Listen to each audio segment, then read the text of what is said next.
Good morning बच्चों, कैसे हो आप सब। उम्मीद करती हूँ कि आप सब ठीक होंगे। बच्चों, आज से हम सेकंड टर्म शुरू करने जा रहे हैं। सेकंड टर्म आपका जो है प्रथम पार्ट से, पार्ट 1 से आएगा। पार्ट 1 आकरंत प्रोलिंग। जो पिछला जो था वचन और लिंक, वो था फर्स्ट टर्म पे, जो आपके एग्जाम भी हो चुके हैं। तो बच्चों, एग्जाम भी हो चुके हैं। फर्स्ट टर्म का आपका हो गया, सेकंड टर्म आज से शुरू करना चाहिए। सेकंड टर्म जो है वो पार्ट 1 मैंने आकरण प्रोलिंग प्रथम पुरुष जो है मैं पहले ही आपको पढ़ा चुकी हूँ, इसीलिए वो मैं आपको नहीं पढ़ाऊंगी। पर जब एग्ज़ाम होंगे तो आपको इसी पार्ट से याद करना है और इसी पार्ट से आपका आएगा एग्ज़ाम पे। तो आकरण प्रोलिंग प्रथम पुरुष जो है वो पहला सेकंड टर्म का पहला पार्ट है। आज मैं आपको पढ़ाने जा रही हूँ पार्ट 2 आकरण प्रोलिंग प्रथम पुरुष द्विवचन। पहले मैंने क्या पढ़ाया था? पार्ट 1 आकरण प्रोलिंग प्रथम पुरुष एक वचन। आज मैं आपको जा रही हूँ प्रथम पुरुष का द्विवचन। एक वचन में जो आता है प्रथम पुरुष के, वो आता है वह, यानी कि सा। प्रोलिंग में सा के साथ विसर्ग सहा। और द्विवचन में होता है जब दो लोग होते हैं, उसको द्विवचन कहते हैं। जब दो लोग होते हैं तो उसमें हम क्या बात करते हैं? वे दो। तो वे दो को जो किसका प्रयोग करेंगे संस्कृत में? वे दो तो का प्रयोग होता है वे दो के लिए। तो पाठ में पढ़ाने जा रही हूँ पाठ 17। सारे बच्चे बुक खोल के बैठेंगे।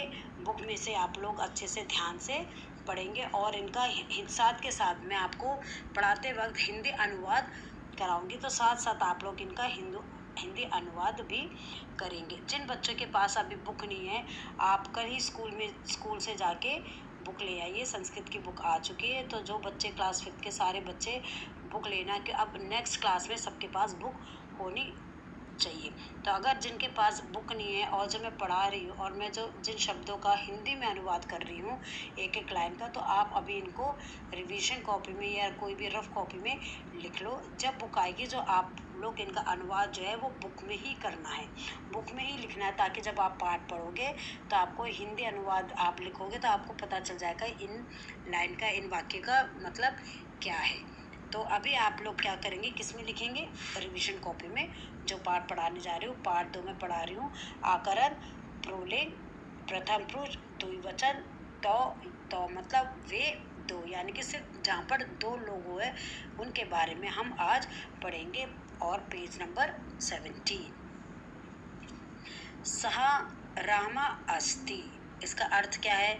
सह रामा अस्ति, यानी कि एक वचन है अभी तो, क्योंकि वो सह का प्रयोग हुआ है।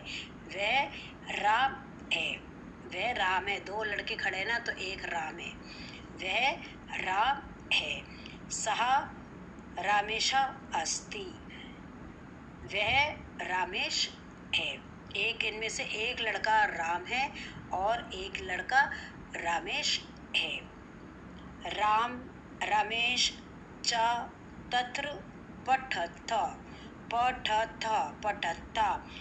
राम और रमेश वहाँ पढ़ते हैं। राम एक का नाम है, रमेश एक का नाम है। चा का मतलब क्या होता है? और। चा का मतलब क्या है? और। तत्र वहाँ पढ़ते हैं। तो इसका हिंदी आपको ऐसे लिखना है, राम और। चा क्योंकि पीछे आता है, संस्कृत में चा पीछे आता है, पर जब हम हिंदी लिखते हैं तो दो लोगों के बीच में और आता है। राम और रमेश तत्र वहाँ पढ़ते हैं। अगर एक वचन होता तो इसमें क्या आता? पठती। अगर एक राम वहाँ पढ़ता है तो राम वहाँ पढ़ता है, इसका संस्कृत क्या हो जाएगा? राम तत्र पठती। एक वचन में पठती आता, पर क्योंकि दो लोग हैं इसीलिए ये पठता है।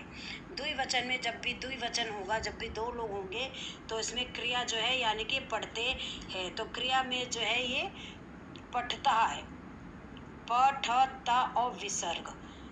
ठीक है, द्विवचन में आएगा। द्विवचन में जहाँ पर दो लोगों के बारे में हम बात करेंगे और क्रिया शब्द में ता और विसर्ग आएगा। हमेशा ता और विसर्ग आता है।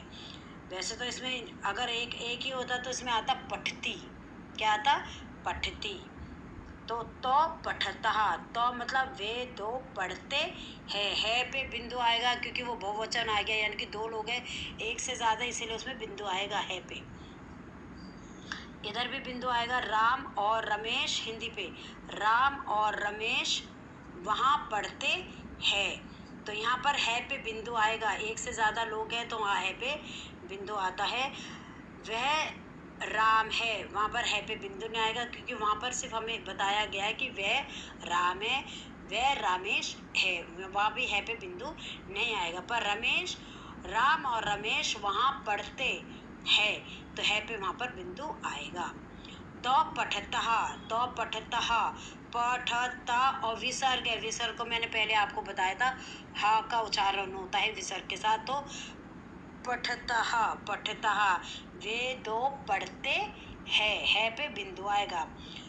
तो कथा पठतः, तो कथा पठतः मतलब प्रश्न चिन्ह है, यानी कि वे दो कब, तो हो गया वे दो कथा मतलब कब, वे दो कब पढ़ते हैं, और प्रश्न चिन्ह लगा दो, वे दो कब पढ़ते हैं, प्रश्न चिन्ह, कथा मतलब होता है कब, तो प्रश्न पूछा गया है ना, वे दो कब पढ़ते हैं। तो प्रातः पठतः, वे दो सुबह पढ़ते हैं, तो प्रातः पठतः वे दो सुबह पढ़ते हैं। इसको एक बार और देख लो।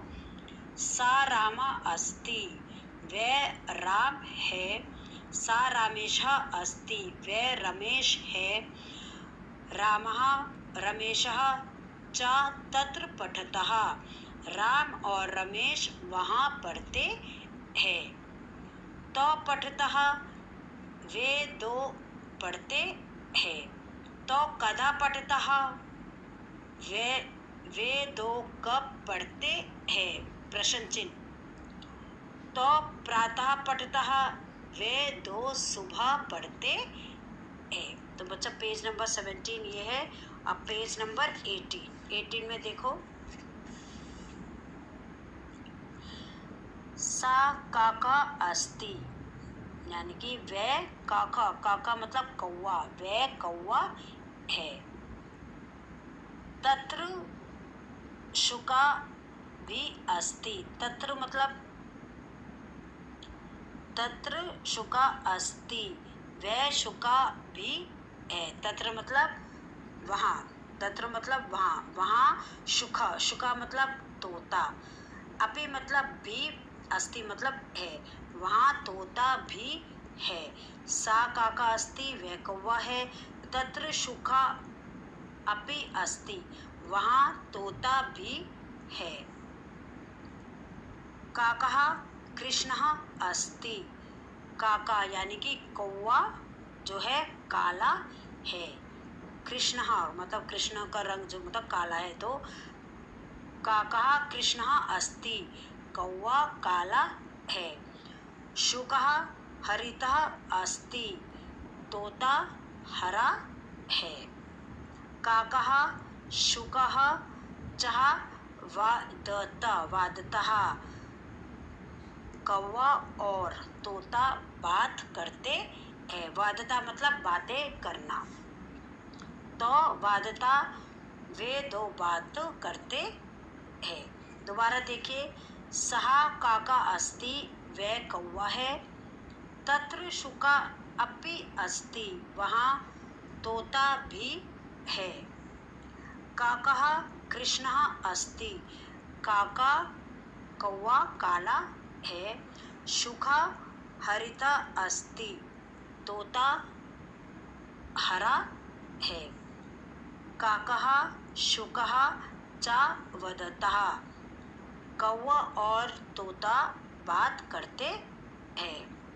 तो वादत वे दो बात करते हैं, वे दो बात करते हैं, है पे आपका बिंदु आएगा, और ऊपर वाले पे भी काका और शुका चा वादत, कौवा और तोता बातें करते हैं, उसमें भी है पे आपका बिंदु आएगा। तो बच्चों अभी मैं यहीं तक आपको पढ़ा रही हूँ, आप लोग इसको 2-3 बार पढ़े, और इसका हिंदी अनुवाद मैंने जो किया है उसको भी ध्यान से आप लोग बार मेरी वीडियो को देखें, सुने और हिंदी अनुवाद जो है वो आप उनको लेके आगे का चैप्टर मैं आपको अगली कक्षा में पढ़ाऊँगी। Thank you and have a nice day और अपना ध्यान रखिएगा।